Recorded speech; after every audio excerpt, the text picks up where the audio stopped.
Teman-teman, sebenarnya kalau di luar, bursa saham di luar tuh nggak ada intervensi dari bursa sahamnya untuk auto reject atas atau reject bawah, tuh nggak ada gitu. Jadi benar-benar kita tuh dilindungi banget oleh IDX ya. Oke. Terus kabarnya nanti juga jam bursa akan dibalikin sampai jam 4 tutupnya. Cuman ini masih menunggu, masih dalam tahap discussion gitu. Oke, jadi semakin disiplin aja untuk pembatasan resiko dan juga penggunaan modalnya. Jadi jangan maksain pakai modal gede kalau belum siap gitu.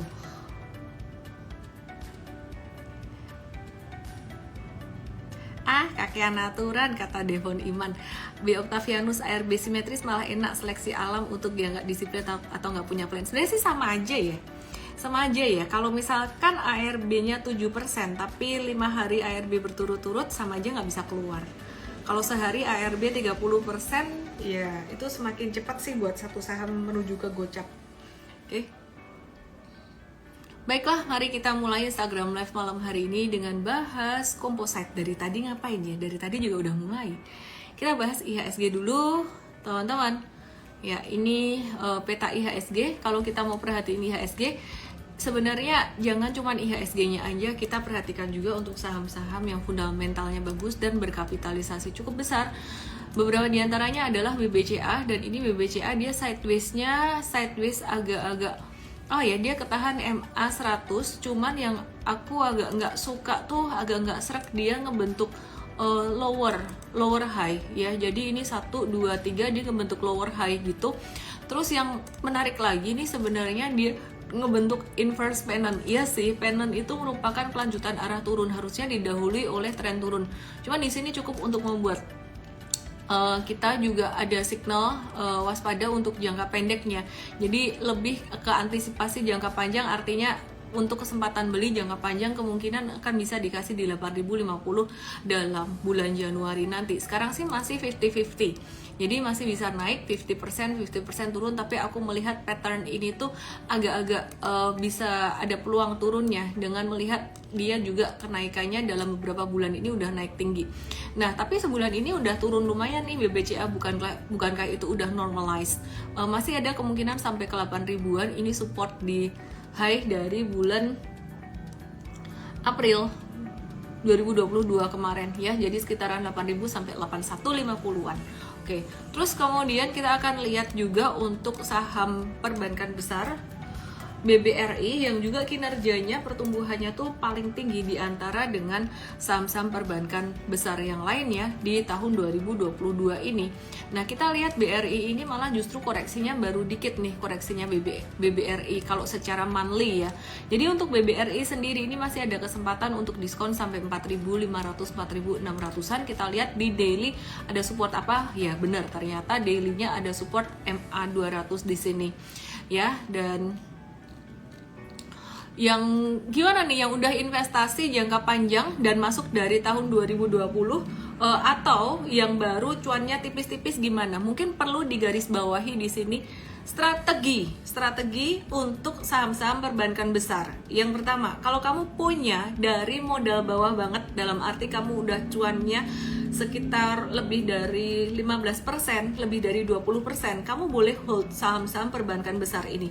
Tapi kalau cuanmu tipis-tipis, cuanmu mungkin sekitaran kurang dari 10%, cuanmu 5% atau bahkan 0% yang sekarang lagi masih BEP, dan kamu nggak siap ngadepin kalau misalkan nanti ada fluktuasi, ada koreksi turun, boleh jual dulu atau boleh profit taking dulu. Resikonya jangan nyesel kalau misalkan jangka panjang dia naik lagi. Jadi ada tipe orang, tipe investor atau trader atau apalah, sebutlah spekulator atau apa, itu yang dia kepengen cuan tapi nggak mau rugi. Kayaknya semua orang gitu ya, pengen cuan nggak mau rugi gitu loh.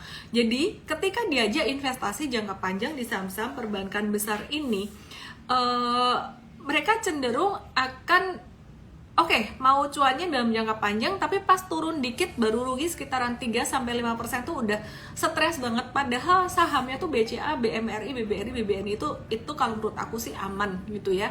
Nah, tapi benar-benar nggak mau rugi banget sampai yang aduh pokoknya nanti kalau misalkan sampai ada koreksi, aku nggak mau banget deh rugi meskipun 3% atau 5%an aja, duit aku tuh harus muter terus, harus cuan terus. Artinya sebenarnya kamu tuh belum siap di pasar saham. Kalau kayak gitu berarti jika posisimu cuan sekarang baru cuannya dikit kurang dari 10% atau cuannya 0%, rugi-rugi dikit, better jual dulu.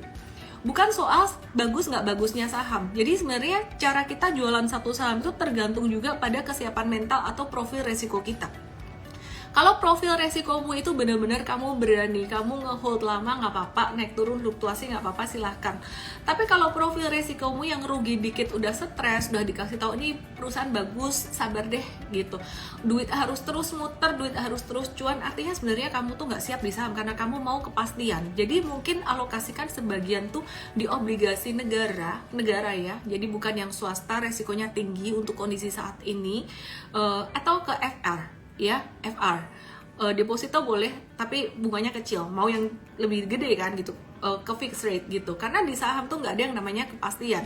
Even saham yang bagus pun pasti akan tetap ada fluktuasi dan kamu bisa tetap rugi-rugi dikit gitu, itu fakta ya. Ini ada yang bilang, Adi Cipta Wijaya bilang 5% minus porto BCA masih hold abadi aja. Itu yang udah terbiasa mungkin nonton IG live aku dan udah mentalnya udah terasah gitu. Tapi ada beberapa orang yang benar-benar nggak mau banget rugi. Kalau dia rugi BCA, BMRI, BBNI itu kayak stres banget, baru 3-5% tuh udah stres banget. Artinya kamu better jualan aja. Aku kasih tahu sekarang. Kenapa? Karena kalau sampai Januari nanti turun, kamu tambah stres lagi. Gitu ya. Jadi aku ngasih tahu sekarang kalau kamu mau jualan dulu, karena sekarang posisinya saham-saham perbankan gede ini 50-50 antara dia naik atau turun, dan ada kemungkinannya bisa turun. Jadi perbankan gede masih bisa turun Januari nanti. Mungkin Januari pekan kedua akan ramai dulu, bisa naik dulu sebentar, tapi 3 bulan pertama di tahun 2023, Januari, Februari, Maret itu masih riskan.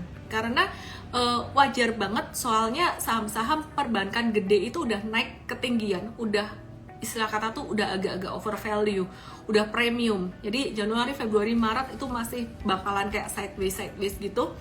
Jadi teman-teman yang nggak siap dengan fluktuasi, jual aja dulu nggak apa-apa. Yang siap fluktuasi, hold. Teman-teman kalau nanya saya, you know me. Oke. Bentar ya.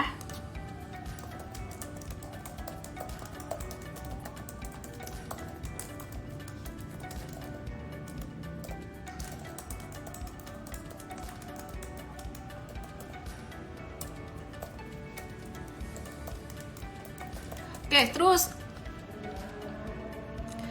kata Jamie P, 21 saham bisa fluktuatif, tapi misalnya Aji Live tetap semangat kayak buka KPR bang fixed rate.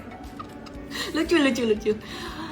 Yang bikin aku semangat tuh sebenarnya kalian ya. Jadi mau lagi sibuk, mau lagi capek, mau lagi apa, aku tetap Aji Live. Hari ini market rame 20 triliun, tapi ini sebenarnya ada transaksi 11 triliun itu di saham SMCB. Ya, SMCB kenapa sih namanya SMCB Semen Cibinong dulu namanya.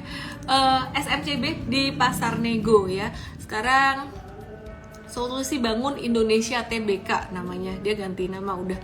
Nah, kita lihat dulu ya chartnya gimana saham SMCB ini. Ada transaksi negonya tuh gede, 11 triliun, dan dia masih konsolidasi dan volumenya lumayan gede akhir-akhir ini. Anyway, ya wait and see dulu aja deh ya untuk SMCB. Untuk semen-semenan kita coba lihat SMBR, Semen Batu Raja yang diakuisisi sama SMGR. Chartnya juga mirip-mirip, udah kena supportnya beberapa kali, jadi sideways, nggak lagi tren turun banget ya. Jadi kita masih wait and see. Terus kemudian SMGR yang dia juga sempat dikabarkan akuisisi SMBR. Aduh, hampir belibet nih semuanya SM semua. Ini buat 2023 ini masih cukup menarik karena dia udah dapat harga DMO untuk batu baranya di angka $90. Jadinya di sini dia nggak akan sampai kena biaya yang gede banget. Ini ada geng Bali nih, Pak Teddy, ada Juliani Chow. Wah, ini ngobrol nih. Packing time mau kemana nih? Aduh, bikin ngiri. Ya, tahun ini saya nggak jalan-jalan. Tahun depan saya balas dendam. Tahun depan saya harus jalan-jalan. Tahu nggak teman-teman? Jadi aku tuh punya poin banyak banget dari miles buat pesawat itu. Tapi percuma. Kenapa? Karena kalau pesan booking pesawat tuh ya jauh-jauh hari, ini curhat dikit nih, masuknya waiting list terus. Padahal udah masuk jauh-jauh bulan, kayak 6 bulan gitu. Kurang jauh ya. Oke, sekarang kita mau bahas Adaro, tapi sebelumnya aku mau bahas dulu net foreign sale. Hari ini asing masih net sale sekitaran 544 miliar. Asing net sale BCA 141,4 miliar dan mereka masih profit taking di BCA. GoTo 86,6 miliar. ASII 82 miliar, BBRI 80 miliar, dan Adaro 51 miliar. Di sini saya membaca bahwa investor asing, investor gede tuh mereka lagi profit takingnya tuh dikit-dikitnya mereka tuh ratusan miliar guys gitu. Jadi nanti Januari kita nggak tahu nih bakalan gimana, karena sebenarnya kalau dilihat secara makro itu ada bagusnya juga. Makro tuh bagusnya tuh gini, suku bunga itu naiknya bakalan agak-agak direm di kuartal kedua, yaitu mulai bulan April tuh udah mulai kenaikan suku bunga tuh bakalan melambat gitu loh. Jadi nggak sampai yang kencang banget gimana. Oke, pada penasaran dengan Adaro sampai teriak-teriakan, "Ye, Adaro, aku di spam." Mari kita lihat Adaro tuh sebenarnya chartnya cukup menarik. Sebentar ya, let me check.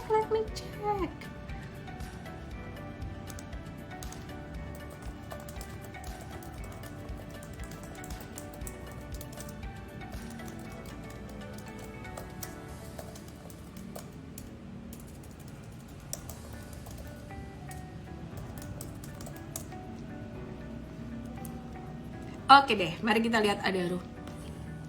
Adaro itu dia hari ini candlenya tuh bagus. Jadi kalau kita tarik satu garis di sini ya, dia lagi mantul dari sini. Cuman perlu diwaspadai besok itu kan bagi dividen. Besok tuh come date dividen Adaro 30 Desember 2022. Kita lagi wait and see. Kalau misalkan besok dikasih naik maupun nggak naik, kita ada kemungkinan untuk jualan baik profit taking maupun posisi BEP, karena dia bakalan bagi dividen 6,5%, yieldnya kira-kira 6,5% dengan asumsi harga Adaro di 3.800 dan rupiahnya di 15.500. Maklum dividennya dia dalam bentuk US dollar gitu. Dan ex-date-nya tanggal 2 Januari 2022 dan ini bakalan nguntungin satu emiten lagi. Mau tahu emiten apa yang diuntungin sama Adaro bagi dividen? Kalian pasti tahu deh. Kalau kalian tahu, kalian boleh DM aku, nanti dapat M-Trade 7 hari. 3 orang pemenangnya DM aku. Jawab dulu di sini. Menguntungkan apa? Menguntungkan emiten apa nih? Apa coba? Valentin Laura 88, Gunawan Hadinata, dan D5 Nick, langsung aja DM aku EMT7 nama email dan WhatsApp kalian. EMT7 nama email WhatsApp karena kalian dapat M-Trade 7 hari. Bener banget, nguntungin Saratoga. Yuk kita sambil lihat Saratoga gimana chartnya. Kemarin sempat breakdown, sempat jatuh Saratoga, dan jatuh dari uptrend jangka pendeknya dia jadi sideways lagi deh. Saratoga ketahan di support 2480. Jadi untuk trading wait and see dulu ya. Untuk investasi jangka panjang masih menarik untuk Saratoga. Tapi kalau dikasih diskon ya pastinya semakin bagus lah untuk investasi. Oke, buat teman-teman yang bingung gimana caranya investasi, kalau terutama yang bikin bingung tuh kalau pas sahamnya turun ada floating loss, tuh gimana banget caranya, kapan dijual, kapan di cut loss, kapan ditahan, langsung aja teman-teman join Mvest ke bit.ly/daftar Mvest. Aku nggak pin lagi ya untuk yang mtrade.id/t-shirt kalau mau beli kaos ini. Kalau kalian lupa dengan URL-nya, just DM saya, nanti akan dibantu oleh tim saya juga gitu. Oke? Aku masih mau bahas Adaro dikit ya, teman-teman ya. Aku masih mau bahas Adaro. Adaro kinerjanya gimana sih? Performanya di bulan September 2022. Revenue-nya dia tuh naik keren banget, net revenue-nya dia tuh naik 130% year on year.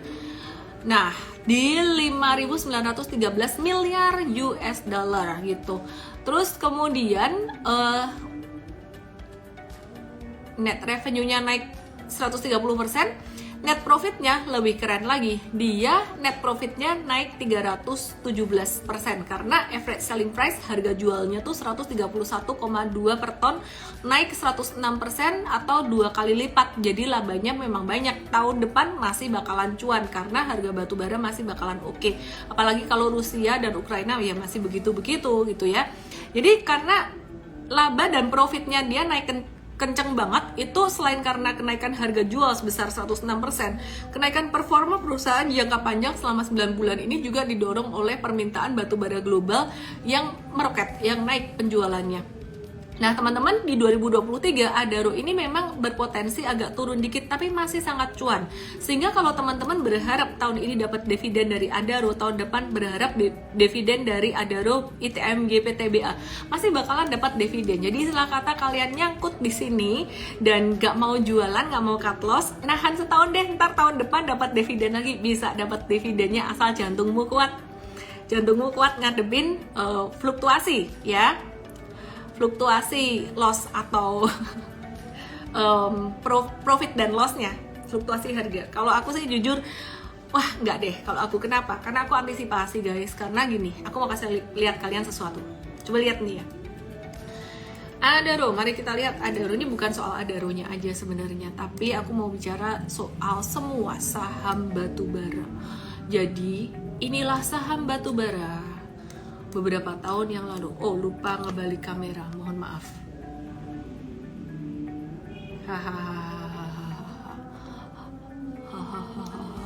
Baik. Mari kita lihat. Ternyata nggak kelihatan dari HP. Ini nih, buat para pemburu dividen yang ngehold lama dan berharap tahun depan dapat lagi nih 10% dari TMG, PTBA, 6% dari Adaro. Ya sih, berapa persen itu kan dari harga sahamnya juga ya. Cuman kalian nggak bisa ngitung dari dividen yield saham yang harga tahun depan. Misal nih, sekarang harganya 24.20, kalian beli di sini, dapat dividen. Anggaplah ini saham X gitu, bukan Adaro, 10% dapatnya.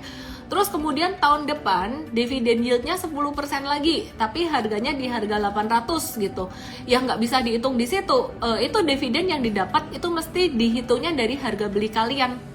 Jadi kalau tahun depannya lagi dividen yieldnya 10% lagi, tapi dari harga 800, yaitu itu cuannya orang-orang yang baru beli di harga 800. Kalian mesti ngitungnya dari harga beli kalian yang 2400 itu. Jadi kalau dihitung-hitung ya masih cuan, tapi cuannya ya nggak sebanyak kalau kalian punya modal di bawah. Plus deg-degannya, terus kalau misalkan ini nyangkut di sini ya. Jadi kalau kalian nyangkut di batu bara masih dapat dividen, tapi ini berapa tahun nih? Coba nih dilihat, aku naikin dikit chartnya. Kelihatan nggak sih? Nih, ini di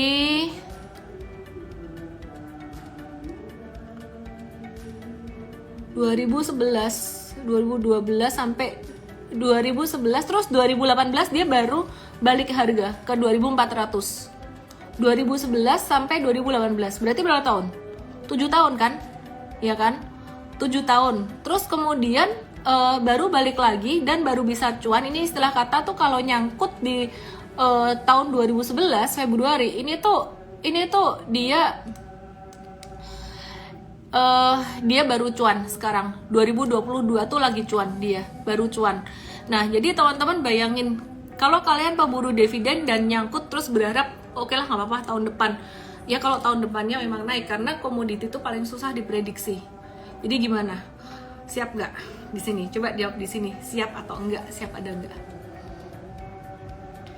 Oke teman-teman, aku mau bahas dari outlook batu baranya sekarang. Outlook batu bara gimana? Mari kita lihat chart batu bara. Newcastle Coal Futures. Kita lihat pakai line chart yang biru. Newcastle Coal Futures. Daily chartnya sideways, dia lagi naik. Sekarang kita lihat monthly chart aja ya kalau buat prediksi tahun depan ya. tahun depan aku memperkirakan harga batu bara itu bisa normalized. Sekarang masih di angka 400-an. Tahun depan itu bisa turun koreksi sampai, ya anggaplah saya sotoy-sotoy sedikit lah ya, tapi setidaknya kita punya tools buat antisipasi. Bisa turun sampai angka 239 atau 240-an, dan itu masih cuan karena biaya produksinya cuma 40-an, dan ini bisa turun juga sampai ke berapa nih kalau misalkan separah-parahnya 150 masih cuan ya. Jadi masih akan turun dengan atraktif ya, akan ada normalisasi harga. Terus kalau menurut IEA, konsumsi batu bara China itu diperkirakan akan meningkat 1% di full year 2023 nanti, karena potensi reopening China menyebabkan adanya pemulihan dari sisi demand di China. Selain itu, permintaan dari India diperkirakan bakalan naik sekitaran 3% karena permintaan listrik yang lebih tinggi, dan Eropa masih nggak memiliki kepastian mengingat situasi gejolak dengan aliran gas Rusia. Nah, terus teman-teman bicara tentang China nih teman-teman. Ini China bakalan reopening, ini satu hal yang positif tapi negatif juga. Positif, negatif, positif, negatif. Kenapa? Karena reopening di China ini menimbulkan satu kekhawatiran tersendiri, COVID bakalan kembali naik, dan bursa Amerika kemarin juga turun 1%-an, dan bursa Asia juga hari ini tuh pada turun sebenarnya. Indonesia turun karena biar tapi sebenarnya Nikkei, Hang Seng, dan Straits Times itu turun juga 0,7 sampai 0,9% karena ngerespon kekhawatiran COVID-19 global karena reopening di China. Ya, semoga semuanya sudah kebal dari COVID. Di sini siapa yang udah sarjana COVID S1 atau S2, tulis di sini. Aku S2 dan nggak mau jadi S3, nggak mau. Jadi kena Delta, OTG, terus kena Omikron yang parah banget, malahan Omikronnya sebel banget, pokoknya nggak enak banget, dan saya nggak mau lagi. Makanya kemana-mana masih pakai masker teman-teman ya. Jadi jangan disepelekan karena katanya Omikron BF7 bakalan masuk, udah mulai masuk di Indonesia. Oke, aku mau bahas Medco dikit. Medco ada bayar sisa utang, ada S4, masa sih? Nggak pernah COVID atau nggak pernah terdeteksi? Oke, yang nggak pernah COVID mungkin kamu OTG nggak sadar juga. Jadi udah tau-tau kebal aja. Oke, Medco bayar sisa utang, dia raih pinjaman 420 juta US dollar, yang which is buat fundamental nggak gitu bagus, tapi saya nggak begitu peduli karena untuk saham-saham komoditi kita maunya trading aja. Dan untuk minyak ya, seperti yang kita sempat bahas kemarin dari Rusia itu dia mulai menahan untuk penjualan minyaknya ke beberapa negara karena harga minyak dari Rusia tuh kayak dia dimahalin gitu loh, ntar dibatasin harga jualnya tuh, dibatasin harga jual atau harga belinya dibatasin. Pokoknya Rusianya ngamuk aja, dia malah nggak mau jualan. Nah, lu mateng kan. Jadi serba salah sih sebenarnya, dan itu yang kena Eropa. Jadi kalau minyak dibatasin nanti harga minyak bakalan naik. Cuman sekarang jangan beli dulu. Kenapa? Karena ya ini masih mau tren turun. Ini masih ada lower high gini. Kita wait and see dulu lah buat Medco-nya. Terus Elsa juga wait and see dulu gitu. Oke, terus kalau dari Amtrade sendiri kita watch saham apa sih? Kita ada watch sebenarnya saham sektor consumer good ya. Yang tadi sebenarnya Indofood ada mantul, tapi kita nggak beli dulu. Kenapa? Karena naiknya volumenya kecil banget guys. Kita nunggu Januari aja nanti, sabar-sabar dikit dulu. Oke, last but not least, penting banget nih. Penting banget diperhatiin ya. Ada yang belum pernah kena. Penting banget diperhatiin, IHSG hari ini tuh sempat turun, sempat naik lagi ya, tapi sempat turun juga. Jadi bentuknya kayak gini IHSG-nya. Dan ini yang menyebabkan fluktuasi ini memang ada dari saham perbankan besar tapi nggak terlalu signifikan. Terus dari GoTo-nya yang ngedorong naik hari ini, dan udah mulai lumayan pergerakan GoTo-nya, tapi dia bakalan sideways karena banyak banget nyangkuters di sini. Jadi buat yang mau trading sabar-sabar dulu karena bakalan sideways di sini ya. Jadi jangan terburu-buru, kalaupun naik mentok tuh dia resistance 151 gitu. Scalper, spekulator kalau mau trading sabar-sabar, pakai duit kecil aja, karena kalau sampai turun lagi ya resiko tanggung penumpang karena trennya lagi turun. Yang jelas kalau buat ASI dan buat TLKM sendiri sebenarnya nggak terlalu ngefek ke cash mereka karena ini sudah menjadi investasi dan jadi kerugian investasi itu belum direalisasikan. Masih berharap naik sebenarnya. Oke, terus sekarang kita mau bahas Bian. Ada yang menarik dengan Bian.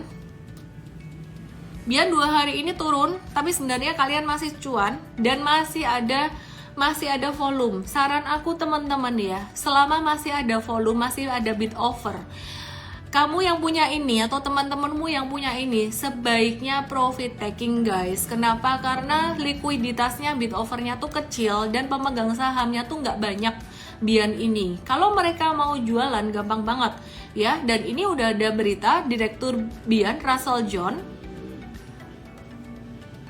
sumbernya dari Investor ID ya. Saya nggak mau dimarahin juga, jadi saya sebutin sumbernya aja. Nanti Ellen ngomong sembarangan, enggak, kita ngambil dari ada Investor ID nih, tim kami ya.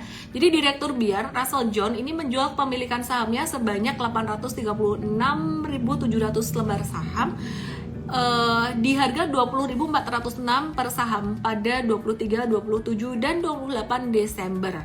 Dan 23 Desember tuh sebenarnya masih naik ya teman-teman. Dan tujuan penjualan tersebut adalah untuk divestasi. Jadi selain Russell, bos Bian yang lain itu juga ikut menjual pemilikannya pada hari-hari sebelumnya, di mana Lo Tak Wong, presidennya yang dibilang oh jadi orang terkaya saat ini, itu tercatat menjual 80.000 sahamnya. Nggak banyak sih emang, di 23 Desember di harga 13.000 per lembar saham.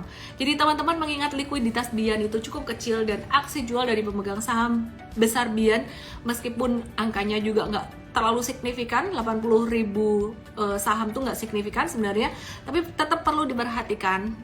Tonton yang punya ini, kalian, kita semua itu investor retail kayak ikan-ikan kecil gitu loh. Jangan ngelangkahin ikan besar supaya kamu nggak dimakan sama ikan besar. Ikan besar tuh siapa? Investor besar, bukan yang tadi bukan gitu loh. Jadi you have to pay attention dan hati-hati, itu aja. Oke deh, itu aja info dari saya. Hari ini sudah 29 menit sih, dihitungin lagi. Dan saya masih mau umumin teman-teman yang mau belajar investasi jangka panjang, yang sering galau investasi jangka panjang, boleh daftar MFest, bit.ly/daftar MFest. Ini adalah program edukasi 2 bulan, ya 2 bulan online, dan teman-teman bisa tanya jawab juga. Selengkapnya, silabusnya bisa langsung ke bit.ly/.